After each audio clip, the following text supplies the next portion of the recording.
Facebook over here. Welcome to the Boss Hog of Liberty podcast. This is episode number 276 of East Central Indiana's favorite podcast. Jeremiah Morrill here. I'm joined by a returning guest. I think he's in a co-host chair today. Forrest Plank is going to be with us. Hi, guys. Zach Burcham, our executive video audio producer engineer. He's the one that makes everything sound okay. And Brian Nichols from the Brian Nichols Show. I think we're simulcast on the Brian Nichols Show. Welcome, Brian. Yeah, welcome to the Brian Nichols Show, Jeremiah. I'm so happy to be here. I know, it's nice to have you on the show. Wait, I feel weird. You can't record. I feel so distant from your studio. It's right there. You want to open the door? If we both tried to sit at your desk, it'd be very awkward too. Just sitting each other's it's all sorts of weird, really fast. It would like a puppet game. Yeah, and the best part is that in the fishbowl mirror windows there, so anybody going by could watch and take part in the enjoyment. Today we're going to talk about the pending Indiana election. It's going to be Brian's first election in Indiana. It's going to be the first election that Mr. Plank's not been on the ballot in a little while. So he gets to have the filter come off and be a pundit. This is our pundit episode, reviewing what we've done over the last few months in the candidate series. I do want to say a special thanks to the people that have supported Boss Hog in the candidate series since its inception. Wyland's Flowers, The Slick Pickle, and Big Bounce Inflatables. This show is about our lives in rural Indiana. We're here to push your boundaries and make you think as individuals. Sometimes we'll provoke you. Other times we'll make you laugh. But hopefully you'll always learn something new. The theme of Patreon, which you just did, was teaching Indiana to Brian, as the theme of probably the entire evening.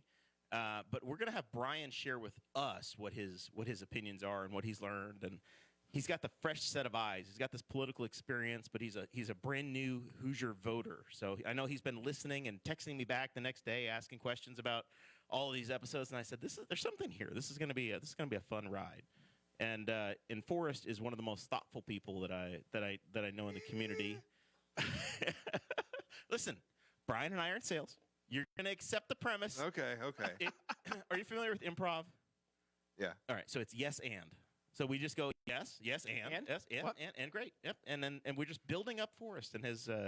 He's the best pundit that we could afford tonight. I can guarantee that. Man, you went really far to the bottom of that barrel. Listen, if you do well tonight, I've got a Taxman Belgian inspired to give to you. There's 2 or 3 more cold ones in there. Fantastic. So you will be well compensated for your efforts. Oh boy, what else? Oh, we got to thank some patrons, Zach.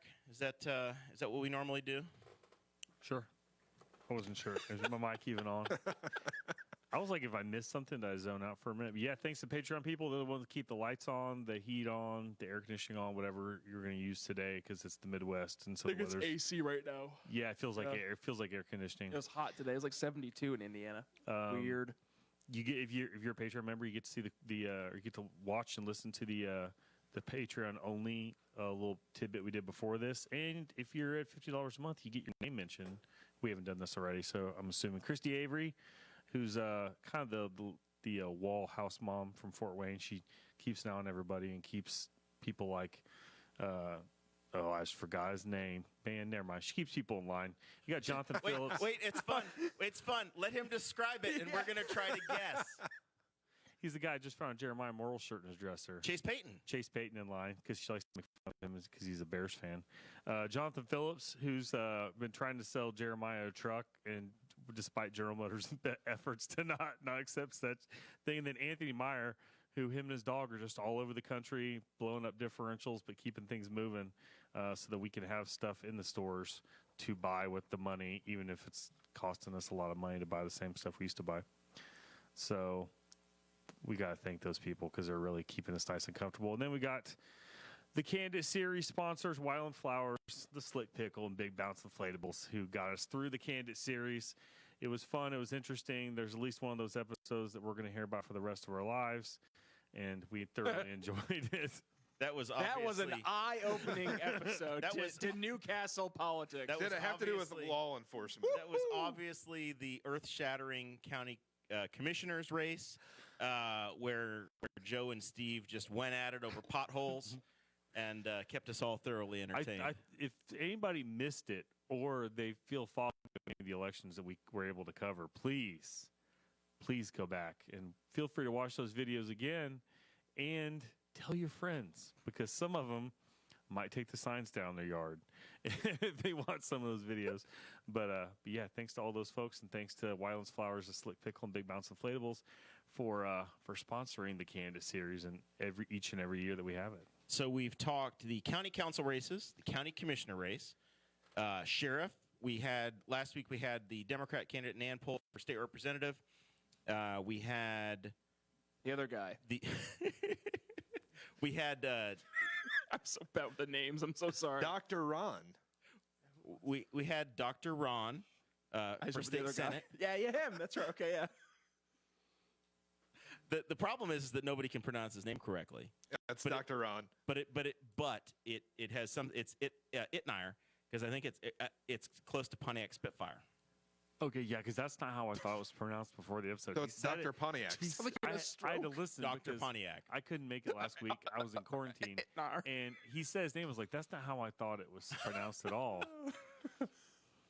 Goodness.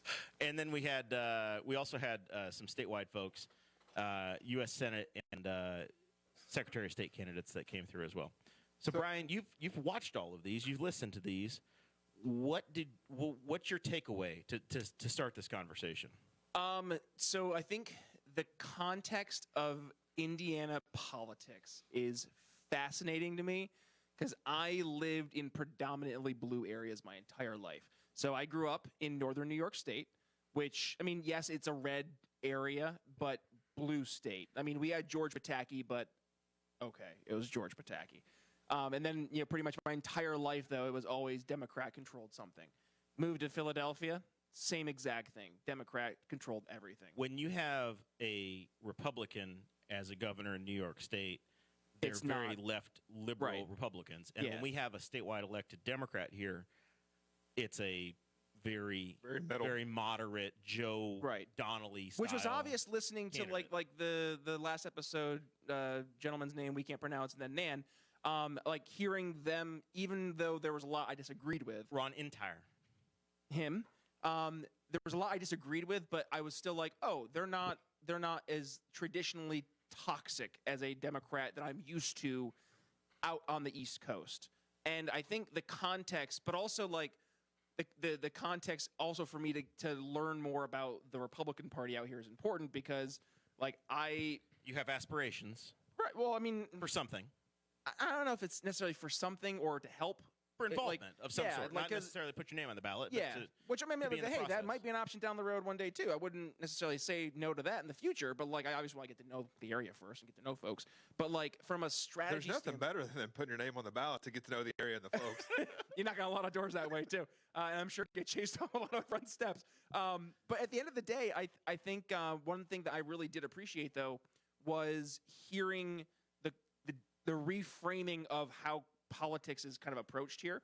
And I heard it brought up a lot, and I'm sorry to bring it back to the episode, but like the good old boys kind of approach, right? That is something that was so true for me in New York, but on the opposite side.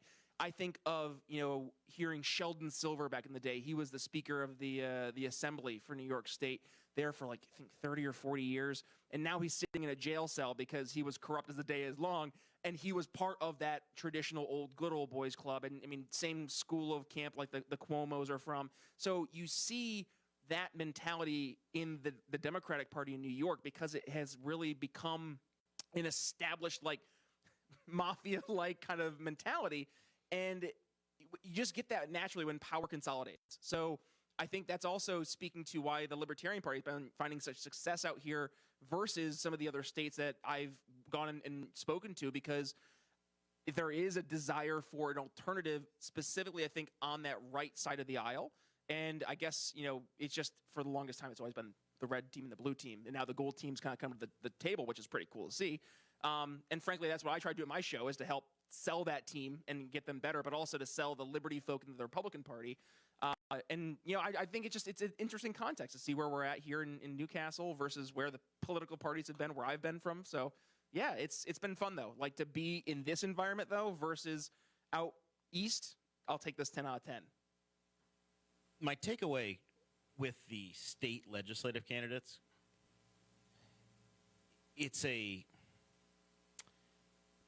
even if you may politically agree very, very much with the Republican candidates, I think state government has gotten so overloaded with that red team that ideas don't live anymore.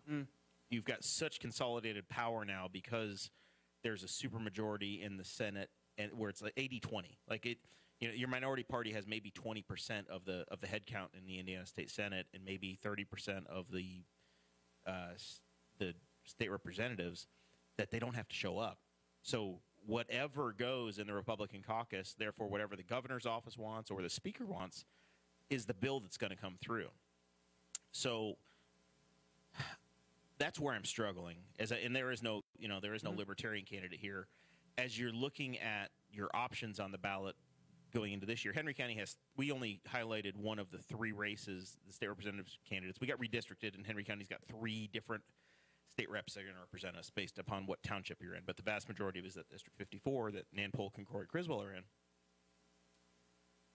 You've got it cut up so strongly in favor of the Republicans that I almost feel like it's going to suppress ideas and conversation and anybody that actually holds that seat being able to represent the people. Does that make sense to you, Forrest? Oh, absolutely. And as you saw that race developing back in the spring for the Republican primary, Tom Saunders was in that seat for a long time and was well liked by a lot of people on both sides of the aisle. So here the seat opens up, and you see female after female after female throw their name in. Then all of a sudden, out of nowhere, here comes Corey Criswell. And looking at it from the outside, it's almost like, where did this guy come from? Who bought his seat in this race? And it's nothing against Corey. I'm sure he was approached by someone, and he has ideas and wants to pursue that. But out of nowhere comes this guy, and boom, he's the only guy in the race. And well, there were two. He got most of the funding. Oh, yeah. Yep. But we had the Gilmore as well. Yep. He was also in there. Zach, your mic's on. Yeah, I know. You're still awake. Don't care. I camp at state parks. But so that's, I guess my contention is even I feel like we're going to have to create some diversity in the State House, whether it's in these places or other places, or you're just going to have a bunch of yes people in Indianapolis. Henry County's interests are not going to be to, or we already do? Well, you and have had. When Tom Saunders was serving, he was very much willing to be the stick in the mud and he was in the penalty box significantly. Sure. With the governor and with the speaker's He office. did it a long time. I'm just looking at it going, man, at some point you're going to have to elect some Democrats or else government's not going to function appropriately because there is nobody else to serve as a check. And the same thing happens in the county courthouse as well. If you look at Henry County government, there is not a single person that doesn't have an R next to their name elected in Henry County government. Yeah. And most races don't even have a contested seat with the D next to it. Well, I will say the Henry County Democrats have had a much stronger year. Yes, right? the last 2 years they've made a lot of noise. Thankfully. You have 4 county council races that are up. 50% of those are challenged, and we had all of those candidates on. County commissioner, the one county commissioner race, you've got an R and a D in Steve Holmes and in Joe Wiley. And then, obviously, the sheriff's race with John Sproles and Landon Dean. So you do have, and then I think we also have, it's very much a micro situation, but Henry Township is the largest township in the county, and you have a township trustee race and township board that are all contested as well with multiple names there. We did not cover that one. As much as I like to cover micro politics, I thought the Henry Township board race was just a bridge too far for even the Boss Hog audience. No school board races covered. Well, you weren't on the ballot. I know. So what does that say about me? I run 2 years, I lose 2 years, and I'm on the podcast. Yeah. I don't run, and you don't have anybody on the podcast. Yeah, but we brought you back But on I'm for the still summary. here. So my outcome to the election is going to be the exact same. Yeah, you're not going to have to do the job. That's right. You get to move on. Brian, you've seen a lot of national politics in this theme that I'm seeing in Indiana. Do you think this happens in Pennsylvania, where you've got, or in New York, other places you've been exposed to, where one party rules so much that the other people just don't have to show up, and you don't have a healthy process? Yeah, really saw a lot in New York. New York was a very toxic political environment, and it hasn't gotten too much better. It might get better if the Republicans actually do well in New York State this election here in next week. But I hear the point for sure. But I guess at the end of the day, too, I guess why are they Republican? And I guess that's my question. Like, if you're a Republican, I would hope there are certain things you would stand for. So, and this is a question, I guess, to your question, is the primary process broken? Because it seems like Indiana should be a state ripe for a liberty type movement. You know, the most high profile race statewide is actually not one that was determined in a primary. Diego Morales is the Republican candidate for Secretary of State, and that was chosen by the delegates that were elected in the primary. So the GOP chose Diego Morales in a three-way, very oddly contested race, and a lot of blowback against the governor. And the Democrats chose Destiny Wells at their primary or at their convention, and Jeff Moorer was selected by the Libertarians at the convention. So I don't know. A primary can be wildly.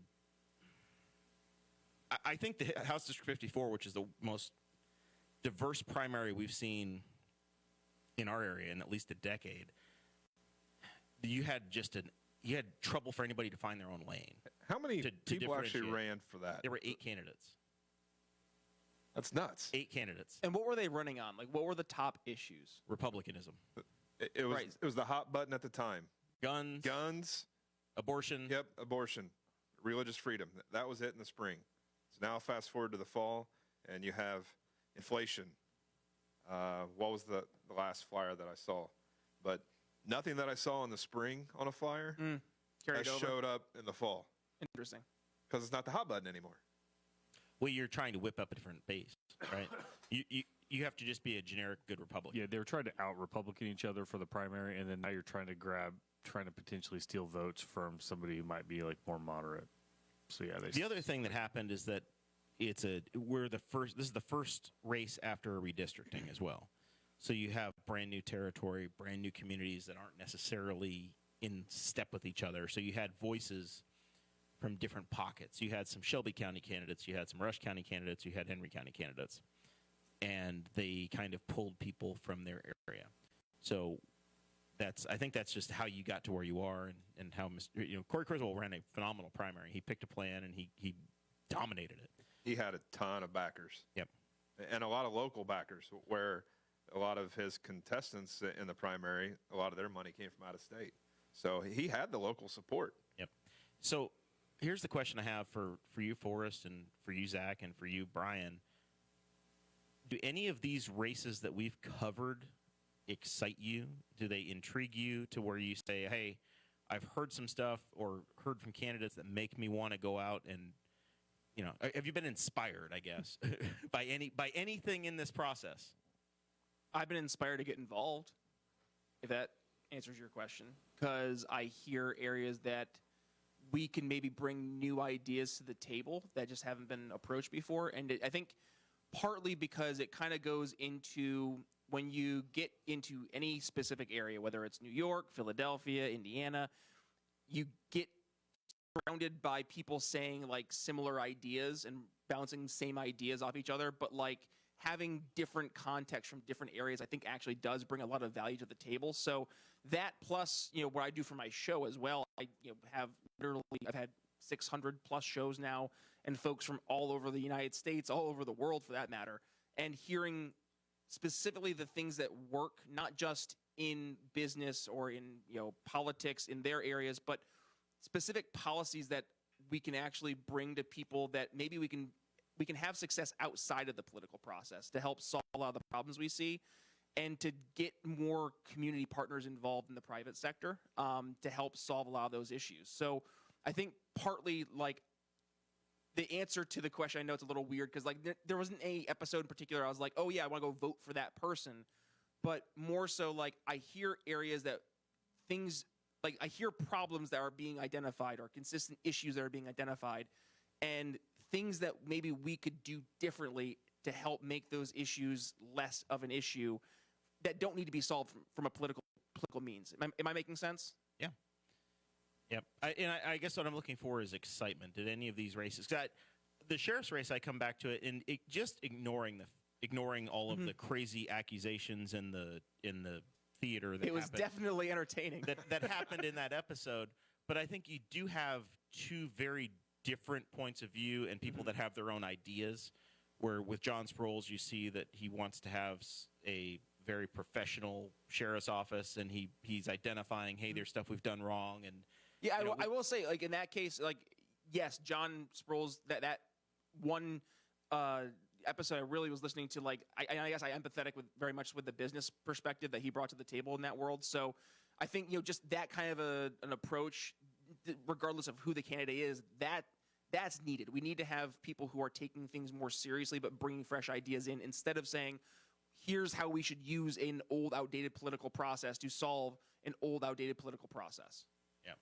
And then my takeaway with Landon Dean was that he was trying to get back to some very basic block and tackle principles of, hey, moving people around, creating relationships with communities, of saying, hey, this deputy is going to go to CADAs and they're going to know the people of CADAs, and this deputy is going to kind of be assigned to, you're going to get to know town law enforcement.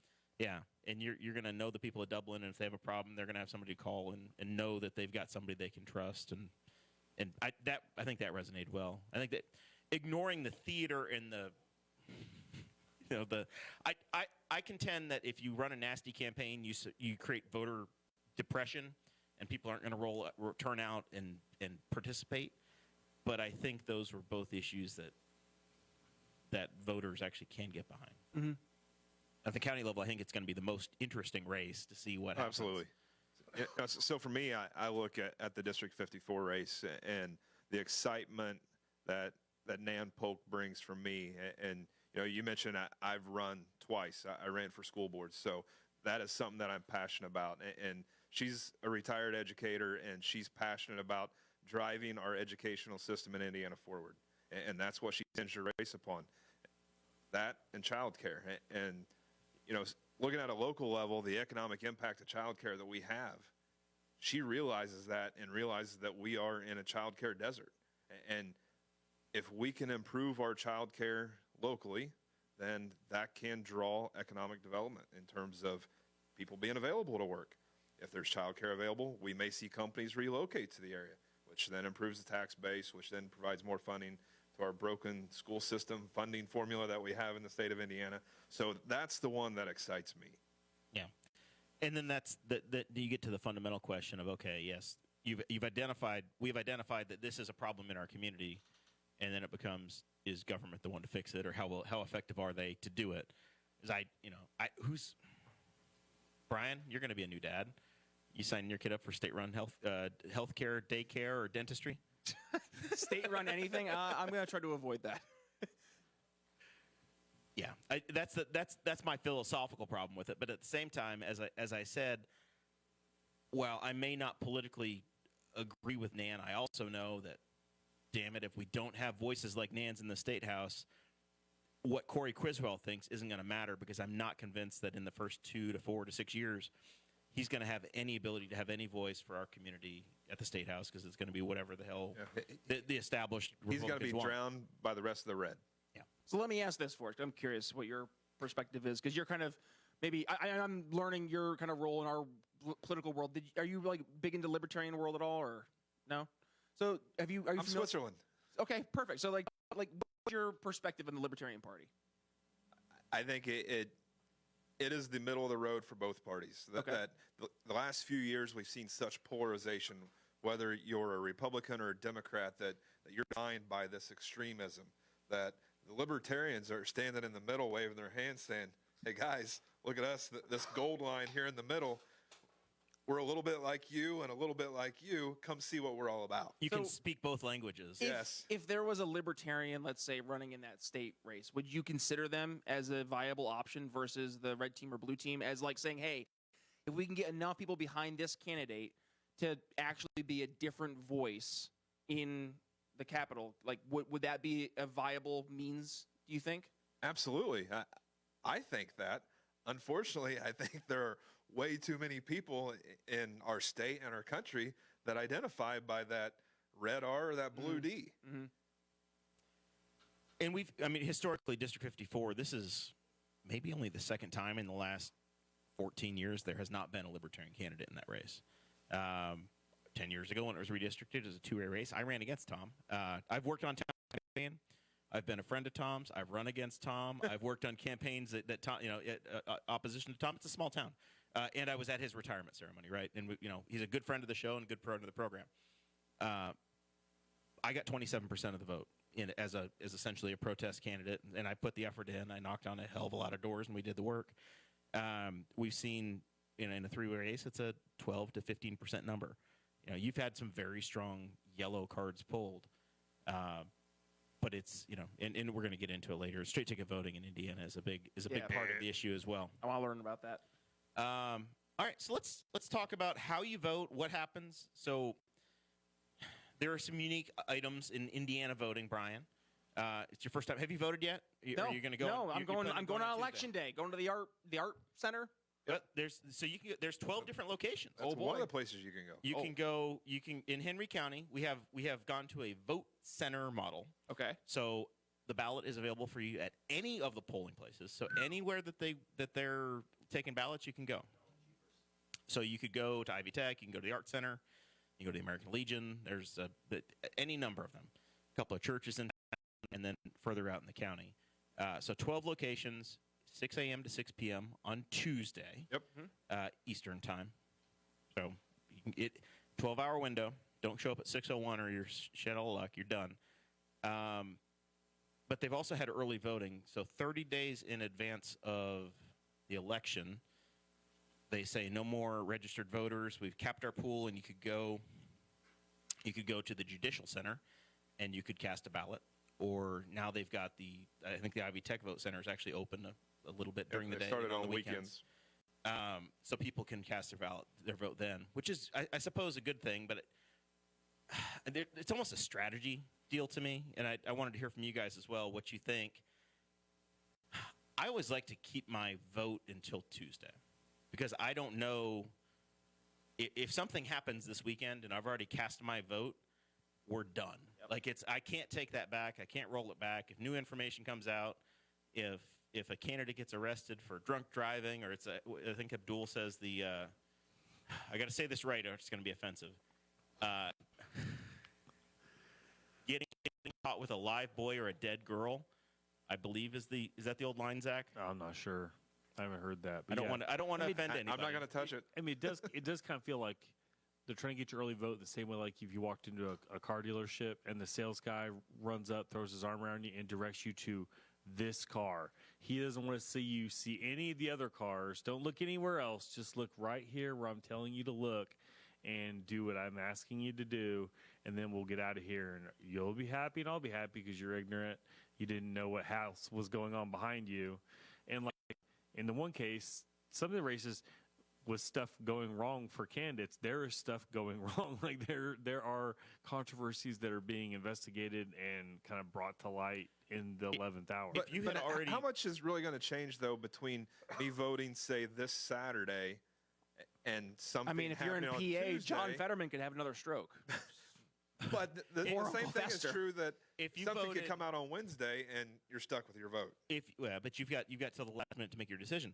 The Indianapolis Star published a piece today that said, "Hey, Diego Morales voted in 2018 in Hendricks County because he was running for Congress in Hendricks County, but he only had a borrowed condo in Hendricks County where he voted from, but he was actually still living and sleeping at his house he still owned, and was claiming his property tax deduction, his homestead in Marion County. He never left it, and there's these people that are saying, yeah, he had timers set up to make it look like he was living there, and he was very concerned. All of this is in the Indy Star today. I find it hard to believe there's more corruption around his campaign. And the guy's number one issue is election security and voter integrity, right? That's what he's running on. He's supposed to run elections in the state of Indiana. Charlie White 12 years ago was elected to the office. He went to jail and got removed from the office because he voted somewhere he said he didn't live and collected a check as an elected official somewhere he didn't live. So we're going down this path again. So that's new information, right? If you had voted last Saturday and then you get this Indy Star piece that came out on Friday, and if it changes your opinion, now it's spent. It's done. So that's why I'm asking, hey, well, I think, Zach, you're right. Politicians want you to get out, cast that ballot. They only care that, hey, you vote in my race for my thing. I'm running for county commissioner. Come vote for me. I'm Jim. Vote for it. And then you're done. Yeah, I have a little different view from the politician side, that being the small fry guy, that I want all the voting to happen on election day. I want you to vote in the district in which you live. So that way I know where I can go and I know who I can talk to and where I can get the most bang for my buck. And that's the other thing, is that since we have gone to this vote center model, I had data. I would go, from 14 years ago, my mom ran for county council in Rush County. At that time, we didn't have vote centers. So I could go to a polling place and I could talk to every voter that came through and have a conversation and say, Joyce Morrill, this is why. You looked at that polling place versus the places we didn't have polling workers, and we're a third-party candidate. It was a 10 to 15% bump for that candidate because you got there and talked to them. When you go to a vote center, it doesn't happen. You can't do that. If you're running a low-budget campaign, you throw some high school kids out there, and they're just sitting out there wearing a T-shirt, holding a sign, getting a free lunch. Yep. And you're the 37th person down ballot, and people may not have researched that. That's the difficult part. Is this is an off-center election where you don't have a governor, you don't have a president in Indiana. So you've got a Senate seat that's not entirely super competitive. It's not expected to be. Todd Young's probably going to win re-election, as much as James Seniak and the Hammond mayor have been, Tom McDermott, have been working at it. Todd Young is probably going to cruise to re-election. So that race is not the most interesting race. It isn't really turning folks out. So this is a midterm, not nearly the high-profile race that others are. So your turnout's probably going to be a little bit lower. All right, so that's that part. Forrest, do you want to explain to Brian what it's like to vote in Indiana? What your ballot looks like? Can you walk a guy through gosh. this? Do you have this memorized? Do you want to vote straight ticket? No, Do you want to vote straight ticket? absolutely not. Are you sure you don't want to vote did straight vote ticket? pretty sure. I mean, I can't. Brian needs to come back at least for like 5 minutes next week to tell us his opinion on our OG iPads that we vote on. It's the very first question on the ballot.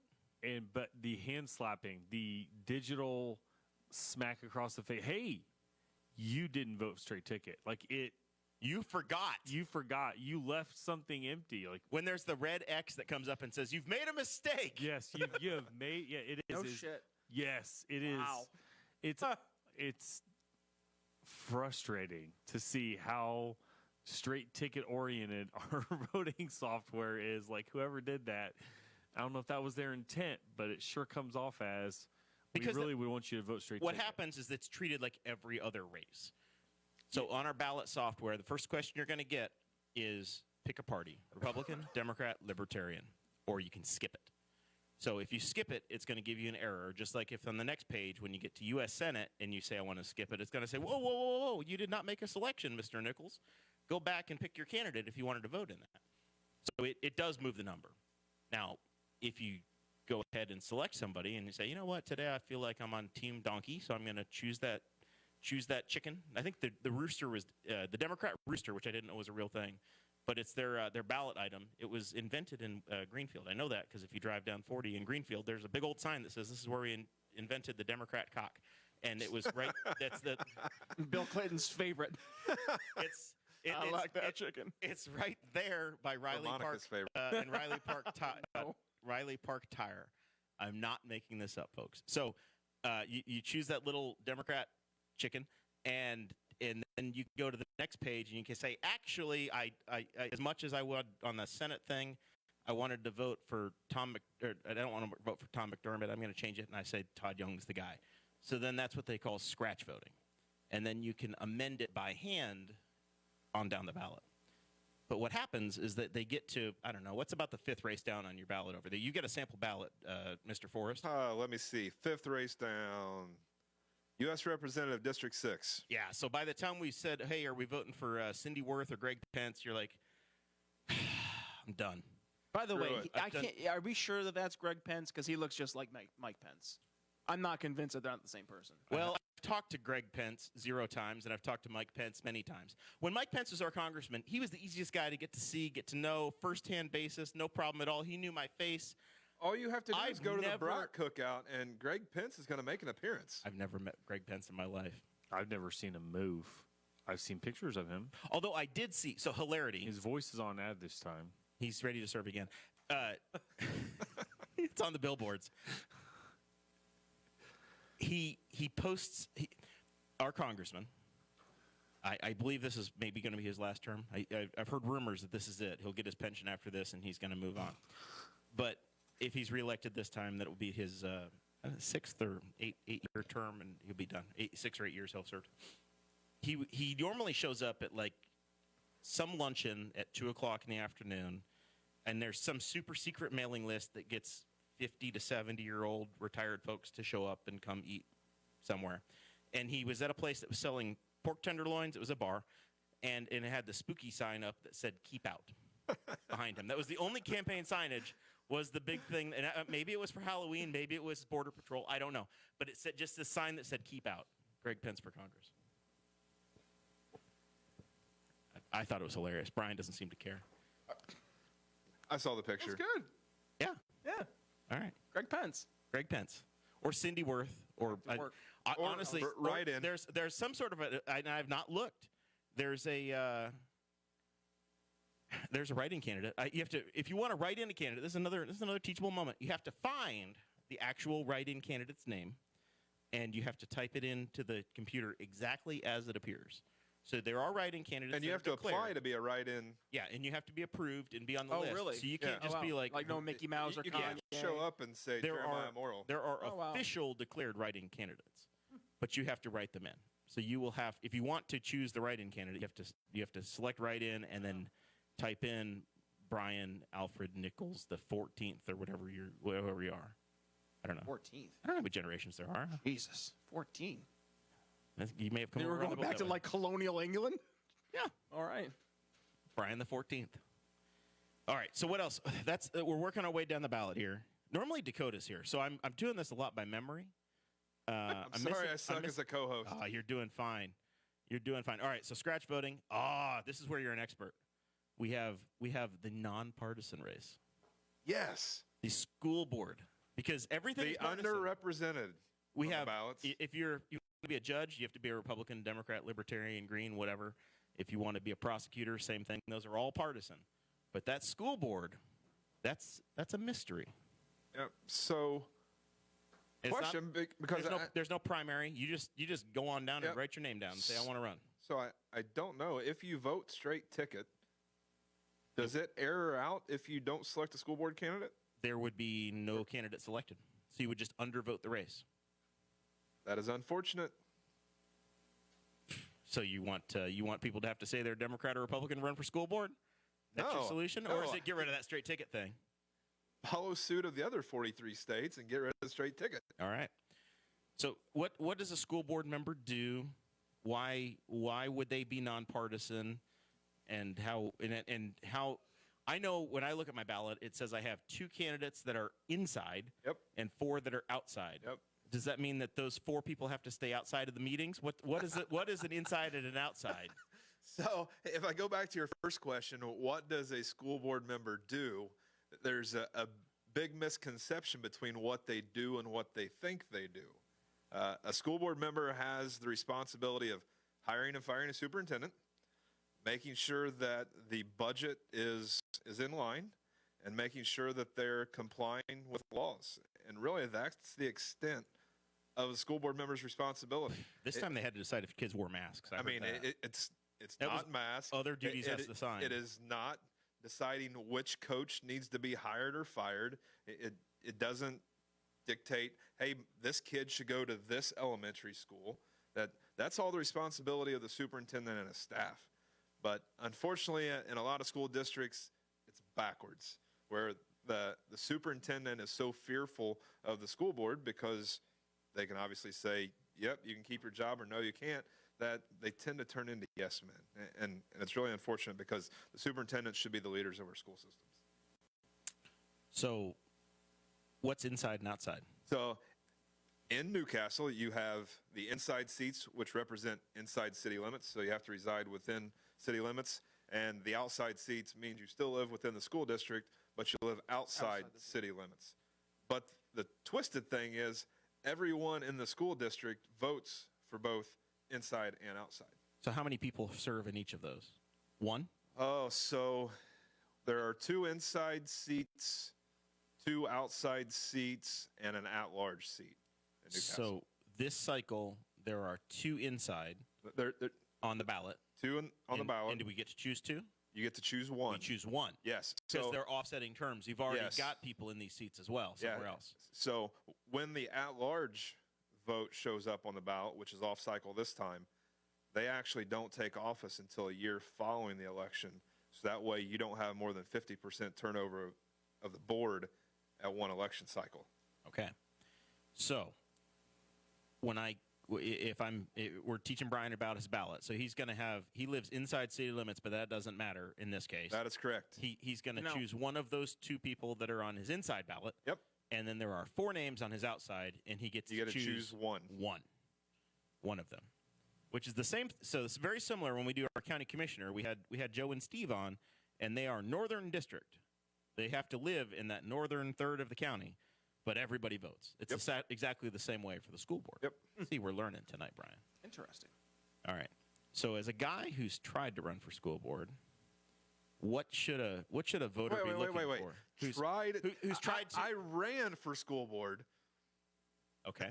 I For a just did guy not who's- succeed For a at guy the who's election. tried to get elected to the school board, what kind of things should a voter be looking for in their school board candidate as we're making this decision? Because this is the one we've not really vetted it out on the Boss Hog podcast here. Yep. We've not looked at it and learned much about these candidates. What kinds of things should a voter consider?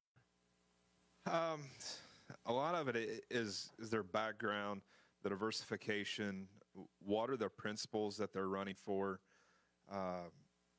Unfortunately, you don't just see it here in Newcastle. You see it in other communities, but you see this candidate run that, oh, I'm from here. I went to school here. My kids live here. My whole family lives here, so I should be on the school board. Well, that doesn't necessarily make you a great candidate. Yeah, you're loyal to the community, but what value do you bring to the board? So for me, I look for what is that differentiation? What makes this candidate different than the makeup of the rest of the school board? So if you look at the school board right now, you have a lot of legacy Newcastle on the board.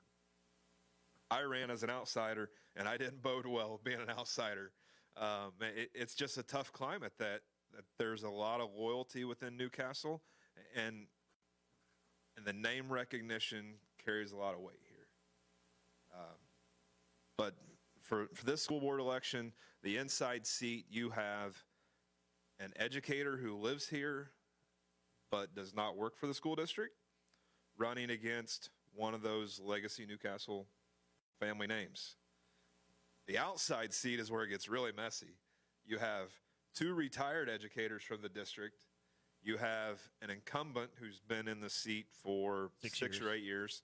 And you have a 4th candidate who is an educator who is from here but doesn't or hasn't lived here their entire life, but is back in the area and doesn't work for Newcastle schools or hasn't retired from Newcastle schools. So you have 3 educators against an incumbent, and then the inside seat, you have an educator against a legacy name. And it's an open seat. That one's an open seat, right? Now that's The inside.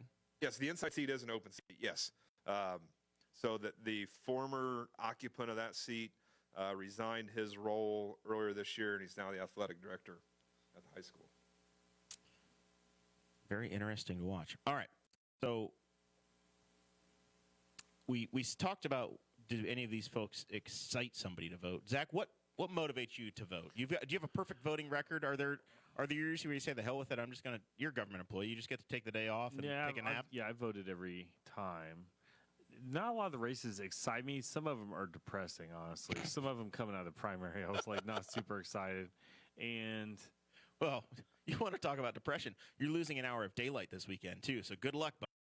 Boo. well, Boo. And now you have to run earlier in the morning, too, and it's going to be darker. He runs at noon. I run at the darkness anyway. I run in the mornings. So it'll just be dark. Yeah, it is. It's this time of year. It's awful. Yeah. So some of them, man, it's an awful situation, and I know a lot of people have. This is the way people have felt for a couple elections. It's like, I'm not voting for this person. I'm voting against this other. I'm voting against another. Like, I'm lesser of two evils kind of thing, or not even lesser of two evils. Like, nobody excites me, but some of the people are scary. So without Forrest and I being on the ballot, you have no excitement in your life. Is this what you're telling me? Yeah. That's what I heard. Yeah, That's the way I hear it. Revisionist history. Because there were some of the primary races that I was like, this is a bummer that these people are against each other, because I wanted like both of them. And then one of them comes out of primary. So that's good. Some of them I don't mind. There's some people I think will do fine.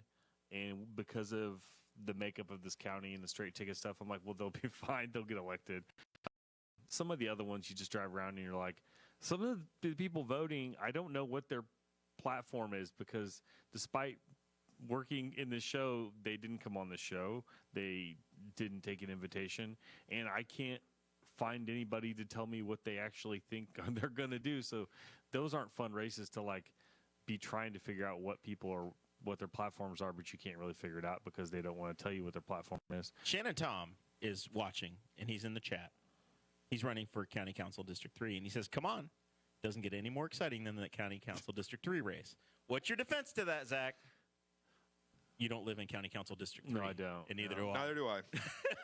Sorry, Shannon. I can't vote for you. I'd have to go all Diego Morales and get myself thrown in jail. Just go around, just flash a couple different IDs with a couple different addresses on it. I don't live in Westwood like the mayor does, so I can't vote in District 3. I've got friends I get direct to vote in certain, like, tell them like what I think of the people that I did get to meet or didn't get to meet, and but yeah, so some of the races are like kind of scary, and some of them are like both people I think will be fine. When it comes to the State House thing, I do agree. I have the opinion, kind of sitting back and watching all of the various parties, that if any one party is in absolute power, everything's just going to go downhill, because I think all of them have the flaw of this is the way they think everything should work, but people are awful at some level. If you give people too much of anything, they just kind of ruin it. And so we do need a balance of power, because then they have to check themselves. So if you have a debate, you have a conscience. You have a debate, and then you have a conscience, and you also have a compromise at some point. And so you put some checks and balances in to whatever you're designing, so that it's not going too far one way or the other. And so it'd be nice to see that with some of the things, some of the races, and some of the. But for the most part, I'm still trying to absorb as much information as I can on some of them, because some of them I don't know, and it's hard to pin down. School board, like, what's their philosophy? Are they going to be an educate or on the school side, or like sports ball is a real big deal in Newcastle in terms. It is. It's huge, and like. I lost an election against one of those sports ballers. He's not there now because he. You could have been the athletic director if you had really. Yeah. So that was so. Listen, if I had won, I might be county council president by now. It's the way it works. Yeah. So yeah, none of them are particularly exciting. There's some people I'm glad that some people are running, and I hope that they get elected, because I think they'll do a good job. Exciting, I'm not sure if I get super excited about people in certain positions, but there's some people I hope they don't. And sometimes I just like, well, we'll survive till the next election, and maybe things will get better.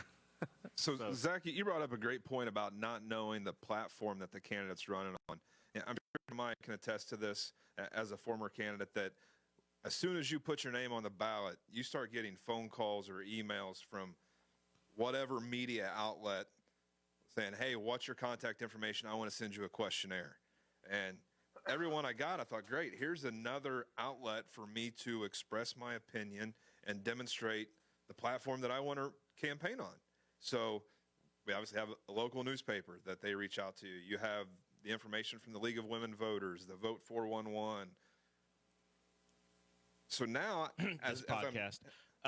this podcast. Many times we've had a Chamber of Commerce forum that I don't think actually happened. Yeah, and I really enjoyed that. But you go to look up the information and you see candidate didn't respond, candidate didn't respond, candidate didn't respond. But man, if they can't take 15 minutes to fill out this questionnaire, what are they going to do for me for the next 4 years while they're in office? And that's really troublesome.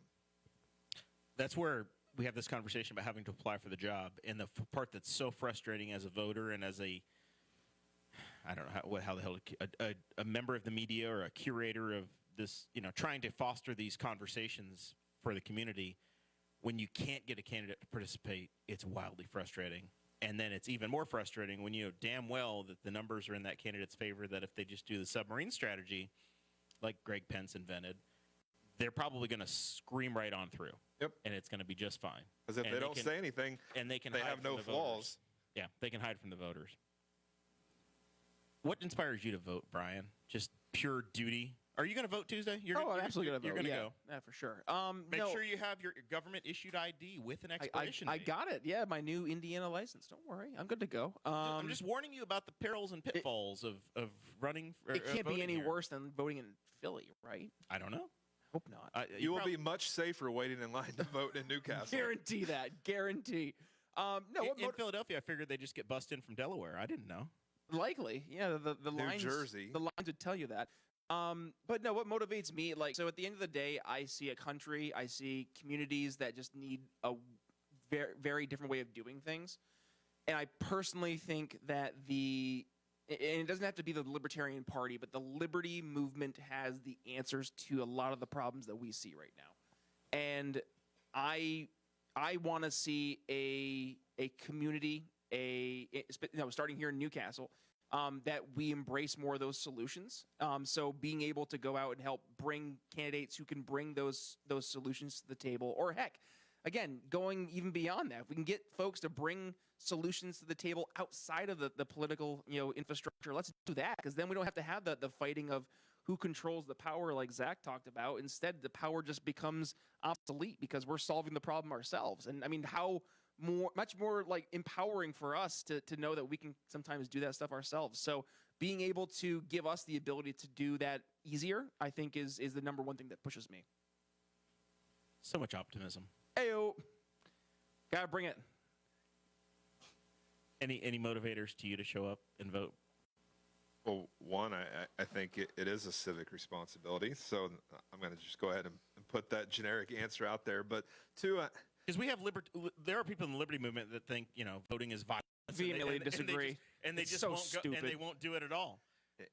Everybody wants to gripe about whatever is happening in the world, the community, the state, national level. Everybody has an opinion. Everybody wants to gripe. But nobody wants to do anything about it. So voting is the simplest form of doing something about it. Go out and research your candidates and know what the hell you're voting on and vote. If you don't, shut up. That's my motivator. All right. So here's my hypothetical question, I guess. I put a section in the show notes. By the way, if you're a patron, you get access to an incredible super secret Facebook group where you get the show notes dropped in there every time. So you get to follow along at home and play the Boss Hog of Liberty at home game, and follow the show notes, print your copy, and be ready. It's like for the press show. your luck in the good old days. Which is the Boss Hog of Liberty. It's great. By the way, thank you to who are we thinking, Zach? Wyland's Flowers, the Slick Pickle, and Big Bounce Inflatables. All right. I wanted to ask, and I know we're all dancing around specific, we're being careful and being kind, and we always try to hit it right down the middle of the road when it comes to the local candidate stuff. People and our friends, but we try to be very fair. We know that this is a very red and Republican community, so there's an implied advantage. Every single county official is Republican, as we've said. So we have seen some Democrats serve in county government before. So in the council and commissioners races, I'm going to ask it this way. which race do you think has the best chance of possibly not going to a Republican? If we have Melanie Wright, Angela Mahaffey, and Steve Holmes, those three races, is there an opportunity for any of them, do we think, or a likelihood that the Democrat candidate may end up winning in that race? I think the strongest likelihood there goes to Melanie Wright. Yeah. She's ran a very strong campaign. She's been active, even though she didn't get in until this year. She's been active politically for a few years now. And although the county tends to be more Republican, we see a lot more Democratic voting within the city. And so her district, that bows in her favor. Is essentially half of the city. Yeah. Brian, you've heard the people talk, but you probably aren't as familiar with the demographics. I was going to say, you say their names, and I'm like, I think I've heard their voices. So I'm going to be completely candid with you. I can't remember enough about them, but I will say, I think the number one race that I did hear that like motivated me to get to vote probably was going to be the state Senate one. I think it was. So yeah, of all the ones, that would be the one. All right. And then Zach, do you think there's a shot at any of these three flipping? I agree with Forrest, Melanie Wright. I think if anybody listens, she's very prepared. She comes prepared to everything she shows up to. The first time I saw her at a county council meeting, she was prepared. She knew what she was talking about. She's ready to go. There is the demographics of she's representing her constituents are a lot of the people that are in town. I think that the Democratic stronghold in town is fading as the UAW's influence in this town fades into the twilight, but it's still there. And I would hope that's kind of where the straight ticket thing gets very frustrating, where people, if they know who they're voting for and they're not voting for letters after names, she's a very strong candidate. She knew what she was talking about. And like I said, based on who she's representing, I think she probably has the best chance.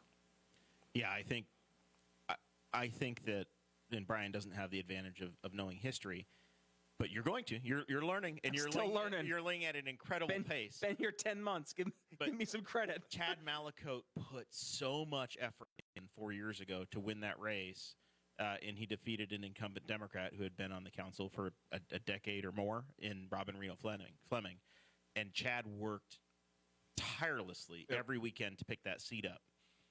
Mike Regner is running, and he's been, he came to our show, and he was, I would say, he's running as that generic baseline Republican, and that's what you've seen. You see a handful of signs around town, but you really haven't seen a lot of door-to-door effort in that race. You haven't seen a get out the vote, and it's just it's a baseline, and it's going to be a very interesting number to see. What is a baseline name on the ballot? It essentially we used to have a term for this in the Libertarian Party, and it's escaping me, Brian. But basically, just a paper candidate. Really just very basic. What's that baseline going to be, and is it enough to carry and actually get elected? I don't know. I don't know how it's going to shake out. I have had many less people come to my door, and I'm in a pretty easy, walkable neighborhood. I've had way less candidates come to my door. I've had zero. I have not had a single flyer on my door, which is unusual. It's unheard of. In the spring, I got a lot of flyers on my door. Yeah. But I have had zero this fall. To candidates out there, that just speaks, show up. Like, that's all it takes is, like, if you want, and I think this is the part that drives me crazy the most, is that we can, have so many shows where we'll complain about the issues we see in Newcastle, in Indiana, in Pennsylvania, Philadelphia, you name the area, and yet so many folks stay home. So many folks just, even the candidates, just don't put in the effort, and that's all it takes sometimes. Like, how many uncontested elections are there here? I mean, goodness, if we could just get one person to run, hey, me as a big L libertarian, right? Find some of the candidates, say, run as a big L libertarian, I'll help coach you. Like, be that different voice. That just requires you to stand up and take a charge. Like, if we don't, who else will? And if nobody else will, then what do we have the right to sit and complain? The other piece I'll have as a takeaway as we're wrapping up the election side of this conversation, before we do get to talk about the really exciting part that I know Zach's going to nerd out over tonight. I think Jeff Maurer is going to have a really, really big week. And if he does reach a 10% or double-digit goal, which Don Rainwater did 2 years ago when he ran for governor. If he can achieve that number, you're going to see a lot more candidate options in the future, because that third party, the Libertarian Party, would then go to the next level as a party and end up on their candidates would be running in the primary. So you would have voter data for the Libertarian Party across the state of Indiana of anybody that went on and voted in the primary and said, hey, I'm a Libertarian, and all of those names, all of that voter information becomes available for the party to essentially data mine and to find a new pool of donors, a new pool of people that are interested in participating. And I think that is the next key opportunity for that party's growth. Here. We'll see what happens. I don't know if Diego Morales is going to win. He's in my memory, he's probably the weakest Republican statewide candidate I've ever seen. That's counting Richard Murdoch. That's counting some real whimpered out folks there at the end. If he wins, that will be a prime example of straight ticket voting. Or at least the team, I vote for my team, even if they don't straight ticket necessarily. But yeah, if nothing else, people, please go look around and see how hard your candidate that you would think you might want to vote for worked to get your vote. And if they didn't work, they're not going to work to get your opinion and to represent you. So, like, check, because there's candidates on both sides, and or all three sides potentially. But like, there's candidates about anywhere you can look that just mailed it in because they're counting on people to just say, I just vote for my team.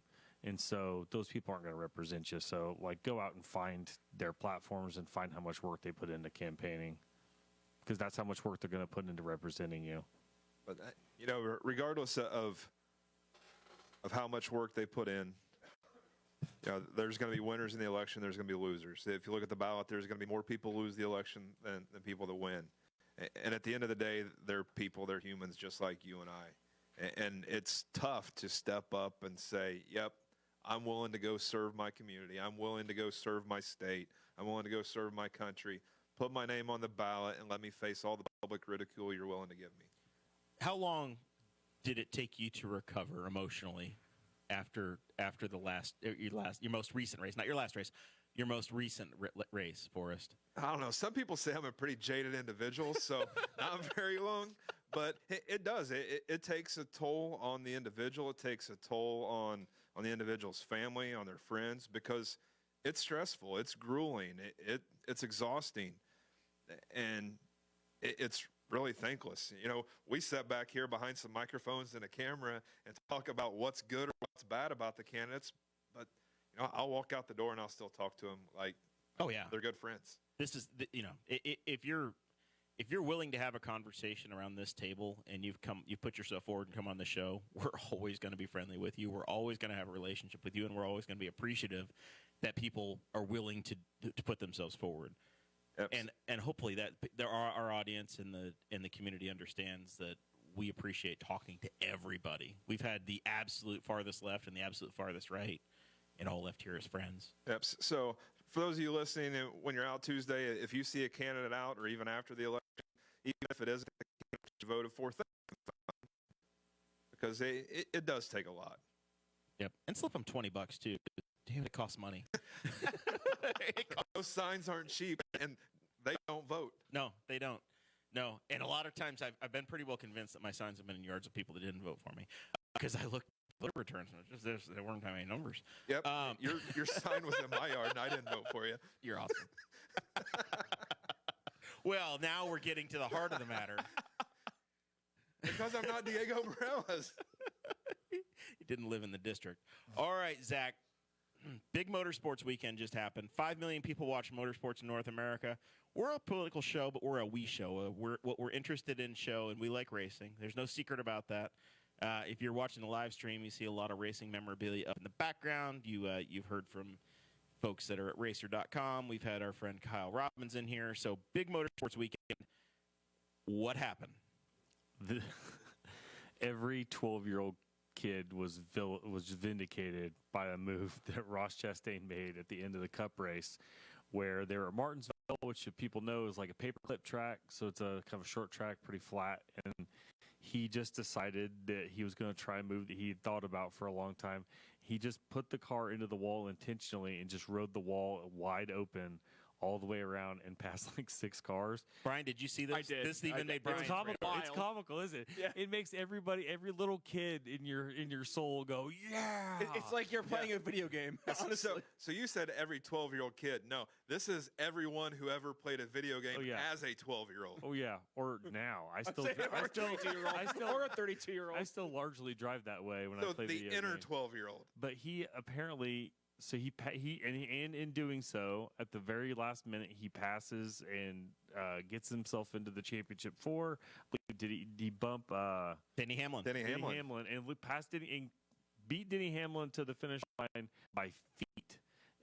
But it would have been more had there not been a car in front of him for him to that he hit, ran into. that he ran into, because he apparently, And the car he ran into was disqualified as well. Oh, really? So, yeah, that car didn't even, theoretically wasn't even there. So Theoretically. and if people need to look this up, because it looks fake when you watch it, because he's Especially the going, one video that the guy took from the crowd where you see him just zooming by on the outside it wall. looks like he's being fast forwarded. So He's going so much faster, and then I heard that his wheel speed sensor failed partway through this maneuver, but he was going 50 to 60 miles an hour faster, he was doing 135 in the outside wall. and the rest of the guys were going 61. They're going 60 around the bottom. So if you're on the interstate and you're stopped on the shoulder, this is somebody ripping by you at 60 miles an hour. Yeah. That's the difference in speed. So these guys are running peak speed at the bottom of the racetrack, and they get their doors blown off by a car around the outside. Absolutely crazy. Double So the speed, there- double the speed, there were- grinding on the wall. there were so many things that were just perfect storm for him to be able to do this. It's the only track that they don't use high gear in the car. It's still there. Yeah, he put So he grabbed used fifth top gear and floored it. and got another 30 miles an hour going into the turn. And then the car is built in a way, it's a brand new car this year where the body doesn't really, it protects the car like a slot car. So it's up against this metal wall, and the tires are not impacting the wall. So it's not working as a brake. It's not rubber on metal slowing it down. It's literally just locked the car in, and it's zipping around that wall at 70 miles an hour faster than everybody else. It's like when you have a hockey puck and it goes around the Exactly. ice rink. Yeah. That's what it felt like. Yeah. Exactly the same thing. And Same it principle. had to be the perfect wall angle too. Yeah. That he could actually just pancake the wall and ride there. And held it. And then nobody else was up And on the not, high and side not of the track. crashing anybody. Yeah, too. nobody else was high enough for him to. He exited the turn at exactly, which is pure random luck, because he's on full send, and he exits the turn and finds a gap where there's not another guy exiting and catching the high end right there, and he just forces his way through, and he's got the set. Especially when he got to the straightaway, he was doing about the same speed as everybody else, but he just Yeah. came ripping around. But still so going fast enough He got there faster. to rear end the car in front of him. He caught up. It was like, people need to look it up because They're doing 20-second lap times, and he did it in 18. It was the fastest a stock car had ever run around that racetrack since it was built in 1953. That was the track record. And he denied physics by grinding the entire way around it. yeah. It's insanity. So that was he's a watermelon farmer, so they're calling it the hail melon. It was funny. The opinion that seemed to be what everybody thought of was What? that everybody Hail melon.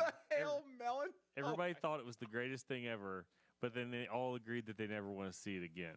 Like that they don't think. Was they it don't- Kyle Larson who was so outspoken about it that, there's no place for this in our sport? Said it's Oh, embarrassing. I mean, it is embarrassing that the fastest car on the track by a long shot Is was crashing? was crashing intentionally and was driving like anybody else would have driven. If you put one of us in the car, that's what we would have done. Yep. Yeah. Unintentionally, we would have overcooked it into the turn and just rode the wall the entire way around.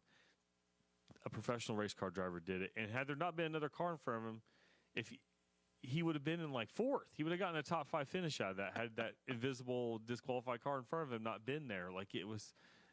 He ultimately went from 10th to 5th in a half mile track in a half of a lap.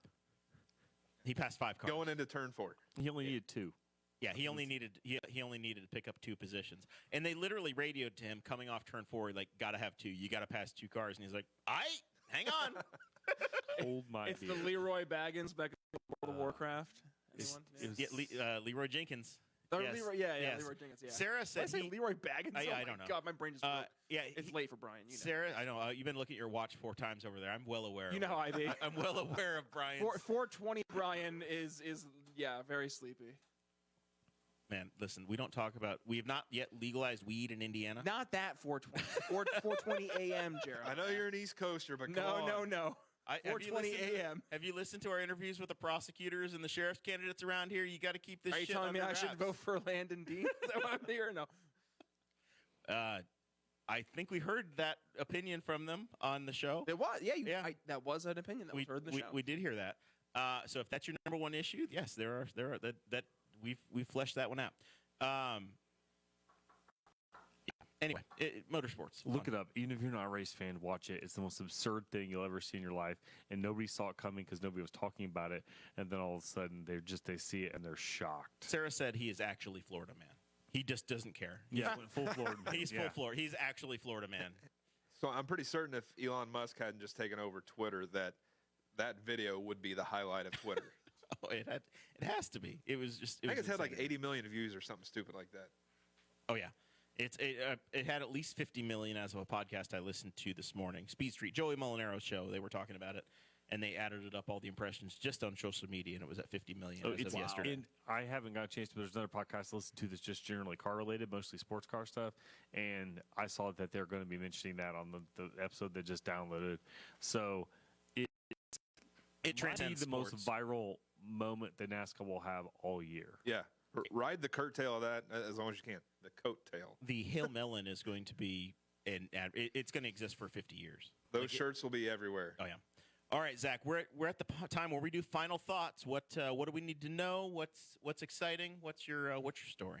I've got almost nothing. I can't even think of anything. You've missed us a lot. Yeah, I was in quarantine. You have any I apologies to make? Finally caught the Rona. It wasn't bad for me. It How was the didn't feel bad. testing? You've been bragging about having I'd never not been tested ever, and I tested twice. How did that Testing's- brain tickle feel? It's not. It's uncomfortable. The worst was I had to test my kids, and they've been tested multiple times, but they still don't like it. So it's always fun. You're having to hold a kid's head like you're about to finish him in Mortal Kombat just to get a swab up his nose. And I get it. It's uncomfortable because at that point I'd done it once, but luckily for me it was mild. The kids miraculously didn't get it, so we did some good quarantining in our house. Now, April had it first, Yeah. and then she was in isolation, and then you got it a couple days later. So at that point, were you able to mix populations, or did you have to separate She and hide from each came- other? So she got a couple days of real isolation because I took the kids camping. Well, I was already gone camping when she tested positive. So that was when we first tested, was when we got to where we were camping, which thankfully was good old Summit Lake State Park. It was 15 minutes out of town. But and so I just kept the kids for the weekend. So she got a couple of days, and then she was feeling a bit better, but I kind of managed them for the first day or two. And then when she was officially, the CDC requirement now is isolate for 5 days, and then after that, wear a mask for 5 days. Brian, he's a big government guy, so he listens. Well, she looked up, I looked it up.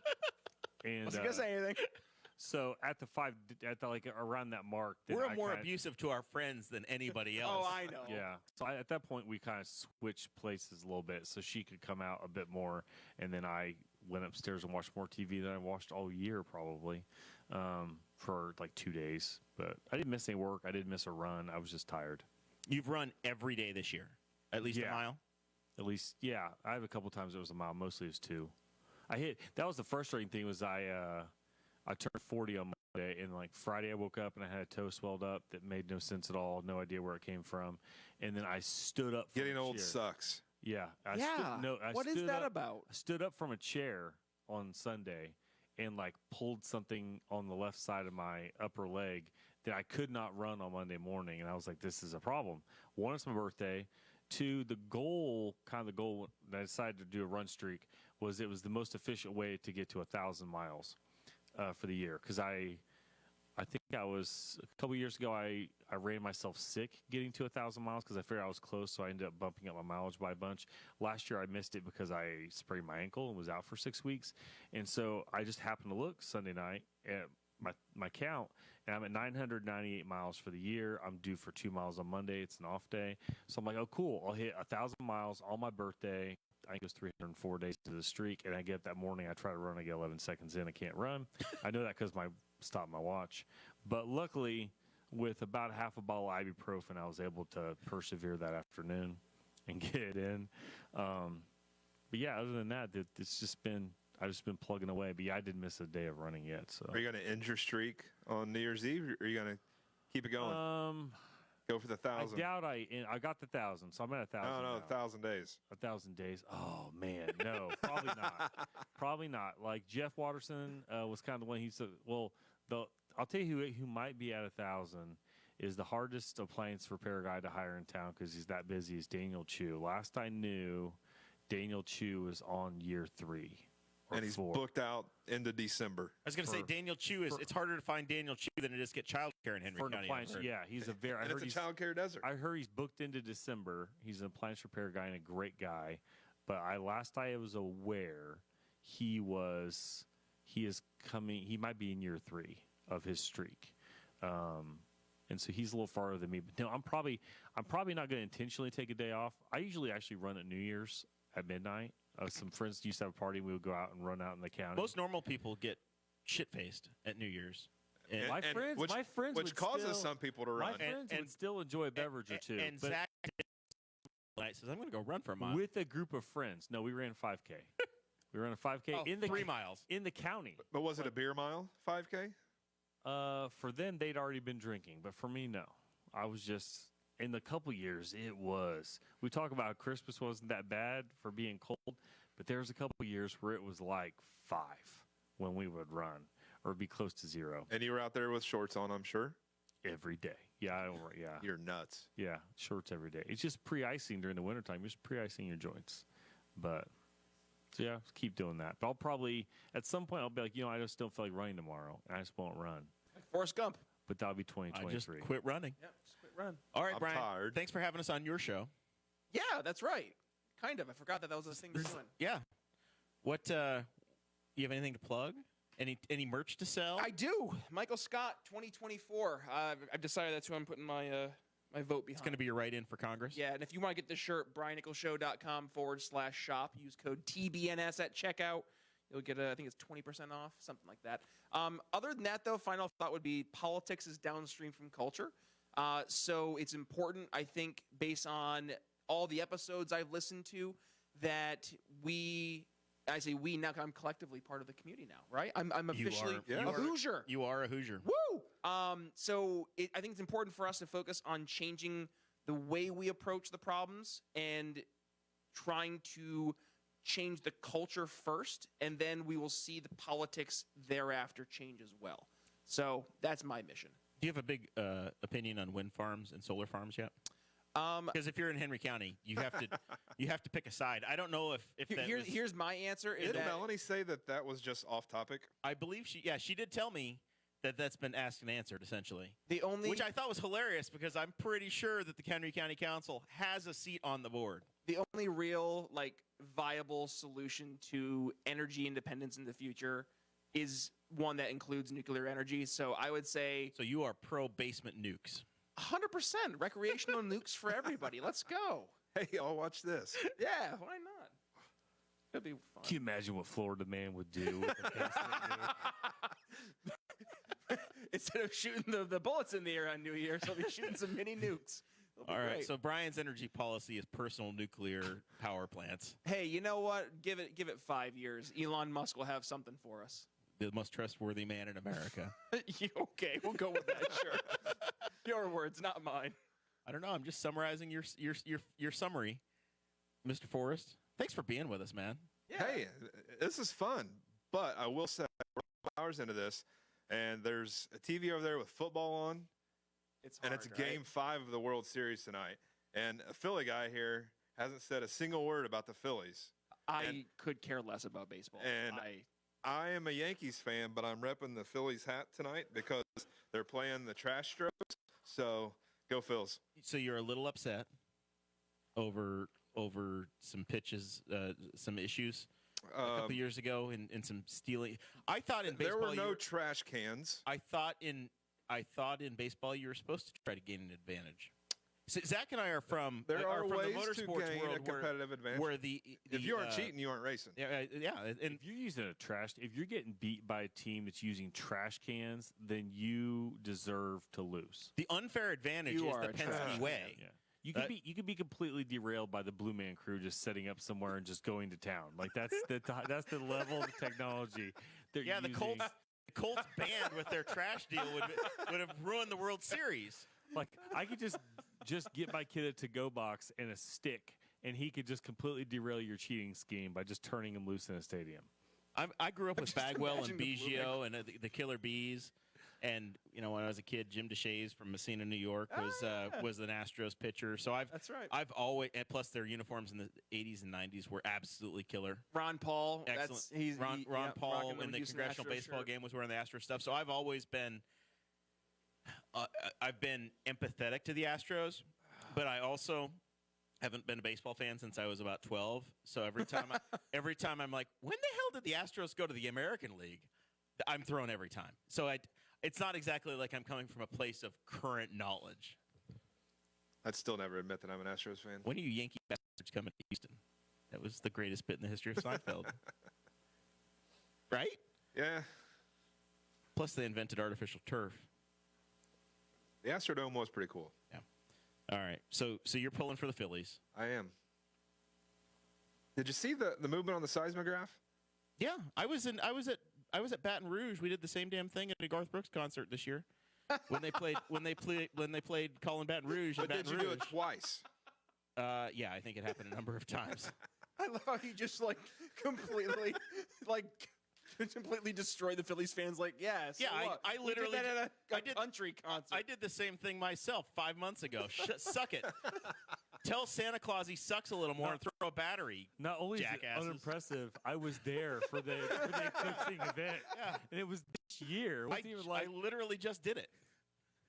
Volume of people in attendance at that concert, though, compared to the baseball game. it's after 9:00. That was like a one-up bitch slapping.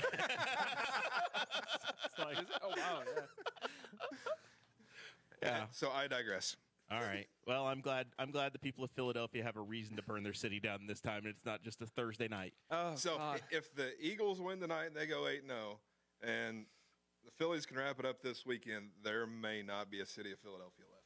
Which is why I left. So, there's more reasons why I left, namely the COVID policy for the past 3 years, but that's a different story. for Philadelphia another day. Eagles fans, you are very welcome.